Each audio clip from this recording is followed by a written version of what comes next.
पंजाब किंग्सच्या श्रेयस अय्यरने IPLच्या इतिहासात असा पराक्रम केलाय जो आजपर्यंत MS धोनी किंवा रोहित शर्मालाही जमलेला नाही। कोणता आहे तो पराक्रम सांगते, पण त्या अगोदर थोडक्यातला नक्की फॉलो करा, कारण IPLचे सगळे अपडेट्स आम्ही तुम्हाला रोज देतो। तर 23 मे रोजी झालेल्या लखनौ विरुद्धच्या करो या मरो सामन्यात पंजाब समोर 197 धावांचं मोठं आव्हान होतं, पण कर्णधार श्रेयस अय्यरने अवघ्या 51 चेंडूत 11 चौकार आणि 5 षटकारांच्या मदतीने नाबाद 101 धावांची वादळी खेळी केली आणि सामना एक हाती पलटवला। या शतकासोबतच श्रेयसने IPL मध्ये एक मोठा इतिहास रचला आहे।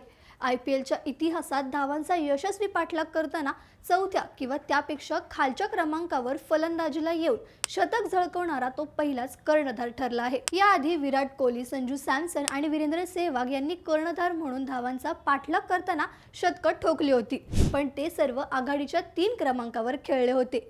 याच ऐतिहासिक खेळ दरम्यान श्रेयसने आपल्या T20 कारकिर्दीतील 7000 धावांचा टप्पाही पार केला आहे। याच विजयामुळे पंजाब किंग्सने थेट टॉप 4 मध्ये एंट्री मारली असून त्यांच्या प्लेऑफच्या आशा अजूनही जिवंत आहेत। मग श्रेयस अय्यरच्या या वादळी खेळीबद्दल तुम्हाला काय वाटतं? तुमचं मत मला कमेंट्स मध्ये नक्की सांगा। ही रील क्रिकेट फॅन्सला शेअर करा आणि अशाच IPLच्या सगळ्या अपडेट्ससाठी थोडक्यातला फॉलो करायला विसरू नका। बातमी म्हणजे थोडक्यात।